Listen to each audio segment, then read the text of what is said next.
Hi കൂട്ടുകാരെ, എല്ലാവർക്കും നമസ്കാരം. ഇന്ന് നമുക്കൊരു ചക്കക്കുരു മാങ്ങ കറി വെച്ചാലോ? കുറച്ച് ചക്കക്കുരു എടുത്ത് ഞാൻ നന്നായിട്ട് തൊലിയൊക്കെ കളഞ്ഞ് കഴുകി വൃത്തിയാക്കി ഒരു പാത്രത്തിലിട്ടിട്ടുണ്ട്. ഇതിലേക്ക് ഞാൻ ഒരു സ്പൂണ് ഉപ്പ്, ഒരു തണ്ട് കറിവേപ്പില ഇട്ടിട്ട് ഞാൻ ആ കുരു മൂടത്തക്ക വിധം വെള്ളം ഒഴിച്ച് നമുക്ക് അത് വേവാനായിട്ട് അടുപ്പിൽ വെക്കാം. നാട്ടിൽ വന്നതിന് ശേഷം ആദ്യം ചെയ്യുന്ന ഒരു വീഡിയോ ആണ് ഞാനിത്. ഇപ്പം ചക്കയൊക്കെ തീർന്ന സമയമായതുകൊണ്ട് ആദ്യം തന്നെ ചക്കക്കുരു മാങ്ങ കറി വെച്ചേക്കാവുമെന്ന് കരുതി അടുപ്പത്ത് വെച്ച് മൂടാം. ഈ സമയത്ത് അത് അവിടെ ഇരുന്ന് വേവട്ടെ. നമുക്ക് ഒരു മാങ്ങ ചെത്തി പുളി അരിഞ്ഞെടുക്കാം. സാമാന്യം പുളിയുള്ള മാങ്ങ തന്നെയാണിത്. ഞാൻ അതിൻ്റെ മാങ്ങാണ്ടി സഹിതമാണ് ഞാൻ ആ ചക്കക്കുരുവിനകത്ത് ഇടുന്നത്. ഇനി അതവിടെ ഇരിക്കട്ടെ. നമുക്കിതിന് വേണ്ട അരപ്പ് എന്തൊക്കെയാണെന്ന് നോക്കാം. ചുവന്നുള്ളി, വെളുത്തുള്ളി, കാന്താരി മുളക്, ഒരു മുറി തേങ്ങ, ഒരു 1/4 സ്പൂൺ മഞ്ഞൾപ്പൊടി, 1/2 സ്പൂൺ ജീരകം, ഇതെല്ലാം കൂടിയാണ് ഞാൻ എടുത്തിരിക്കുന്നത്. അതിൻ്റെ കൂടെ ഞാൻ അരയ്ക്കുന്നത് ഒരു തണ്ട് കറിവേപ്പിലയും പിന്നെ ആരും ചെയ്യാത്ത ഒരു രഹസ്യ സാധനം എന്താണെന്ന് ചോദിച്ചാൽ ഒരു 4 കപ്പിലണ്ടിപ്പരിപ്പ്. ഈ കശുവണ്ടി അരച്ച് കഴിയുമ്പോൾ ഒരു പ്രത്യേക സാധി കറിക്കുണ്ട്. ഇതെവിടെ ഇരിക്കട്ടെ. നമുക്ക് നമ്മുടെ ചക്കക്കുരു വെന്തോന്ന് നോക്കാം. ചക്കക്കുരു വെന്തതിന് ശേഷം മാത്രമേ നമ്മൾ മാങ്ങ ഇട്ട് കൊടുക്കാവുള്ളൂ. അല്ലെങ്കിൽ ഈ ചക്കക്കുരു വേവത്തില്ല. അല്ലെങ്കിൽ പിന്നെ നമ്മൾ കുക്കറിൽ വെക്കണം. ഒരു കുരു എടുത്ത് നോക്കിയപ്പോൾ ഇത് നന്നായിട്ടും വെന്തിട്ടുണ്ട്. ഇനി നമുക്കിതിലേക്ക് മാങ്ങ ഇട്ട് കൊടുക്കാം. മാങ്ങ പെട്ടെന്ന് തന്നെ വേവുന്നതാണല്ലോ, അതുകൊണ്ട് നമുക്ക് ഇതൊന്ന് ഇളക്കിയതിന് ശേഷം മൂടി വയ്ക്കാം. ആ സമയത്ത് ഇത് വേവുന്ന സമയത്ത് നമുക്ക് നമ്മുടെ അരപ്പ് നമ്മളെടുത്ത് വെച്ചിരിക്കുന്ന എല്ലാം കൂടെ നമുക്ക് അരയ്ക്കാം. ഞാൻ മിക്സിക്കകത്തല്ലേ അരയ്ക്കുന്നത്.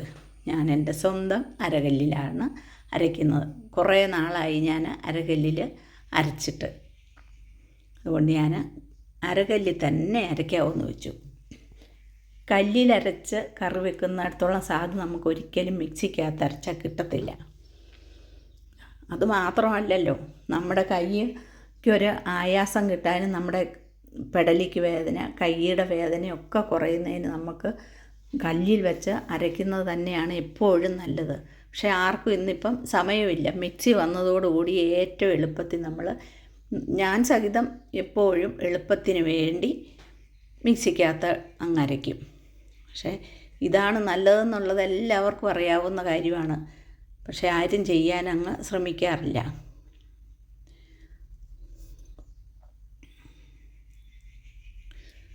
കുറച്ച് ബുദ്ധിമുട്ടുള്ള കാര്യമാണ്. നമ്മൾ കുറച്ച് നേരം സമയം എടുക്കുന്നതായിരുന്നു നമ്മൾ കല്ലിൽ അരയ്ക്കാനായിട്ട്. മിക്സിയിൽ അരയ്ക്കുന്ന അത്ര എളുപ്പത്തിൽ അരയ്ക്കാൻ പറ്റിയല്ല. കാരണം കുറേ സമയം വേണം നമുക്ക് കല്ലിൽ അരയ്ക്കാൻ. അതുകൊണ്ടാണ് എല്ലാവരും മിക്സിയിൽ പെട്ടെന്ന് അരച്ചെടുത്ത് കറി വയ്ക്കാനായിട്ട് നമ്മൾ എപ്പോഴും ചെയ്യുന്നത്. അതുകൊണ്ടാണ് എല്ലാം ഞാൻ അരച്ചിവിടെ എടുത്തിട്ടുണ്ട്. നമ്മുടെ മാങ്ങയൊക്കെ വെന്തോന്ന് നോക്കാം. എല്ലാം വെന്തിട്ടുണ്ട്, മാങ്ങയൊക്കെ വെന്തിട്ടുണ്ട്. നമ്മൾക്ക് ഈ ചക്കക്കുരു കുറച്ചൊന്ന് കുരു ഉടച്ചെടുക്കാം നമുക്ക്. എന്നാൽ ശരിക്കും അങ്ങോട്ട് ചാലിച്ച് കളയുകയും വേണ്ട. കുറച്ചൊന്ന് കുരു കിടക്കത്തക്ക വിധത്തിൽ, അതാണ് നല്ലത്.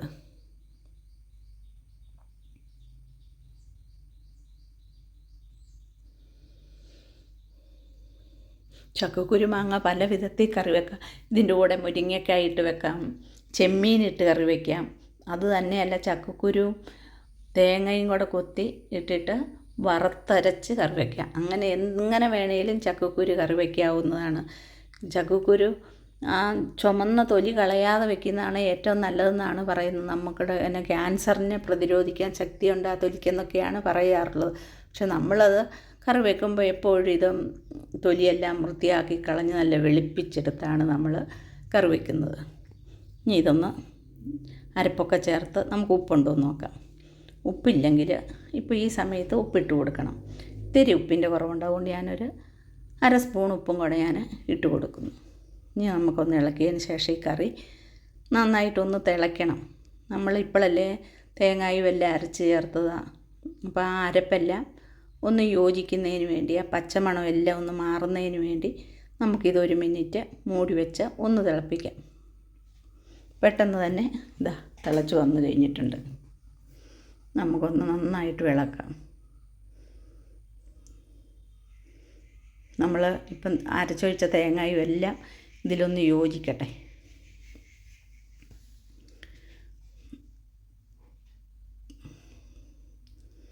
നന്നായിട്ടും തിളച്ചാൽ അത്രയും നല്ലതാണ് കറിക്ക്. കാരണം തേങ്ങയെല്ലാം അതിൽ പിടിക്കുന്നതിന് വേണ്ടി.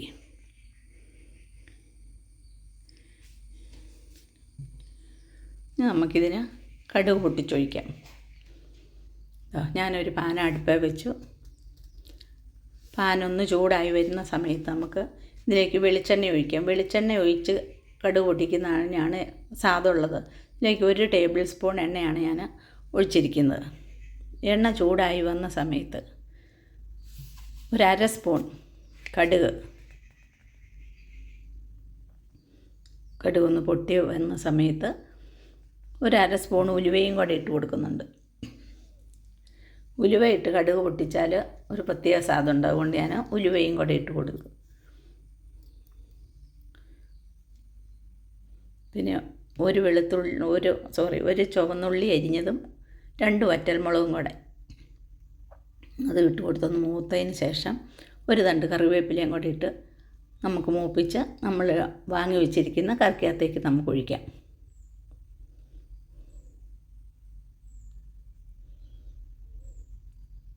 ചക്കക്കുരു മാങ്ങ കറിയും ഉണക്കമീൻ വറുത്തതും കൂടെ കൂട്ടി ചോറ് കഴിക്കാൻ വളരെ സാധാണ്. നമ്മുടെ കറിക്കകത്തോട്ട് എല്ലാം ഒഴിച്ചിട്ടുണ്ട്. ഇനി നമുക്കൊന്ന് ഇളക്കാം.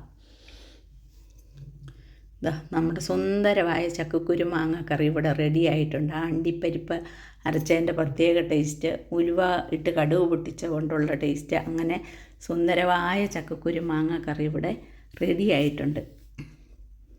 പുതുതായിട്ട് എൻ്റെ വീഡിയോ കാണുന്നവർ സബ്സ്ക്രൈബ് ചെയ്യാൻ മറക്കരുത്. നിങ്ങളുടെ വിലയേറിയ സബ്സ്ക്രൈബും ലൈക്കും ഷെയറും ഒക്കെ തന്ന് എന്നെ സഹായിക്കണമെന്ന് നിങ്ങളോട് ഞാൻ അപേക്ഷിക്കുകയാണ്. നമുക്ക് ചോറുണ്ടാലോ. മീനും ഉണക്കമീനെല്ലാം കൂട്ടി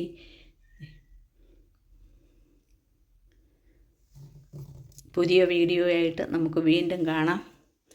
എല്ലാവർക്കും താങ്ക് യു.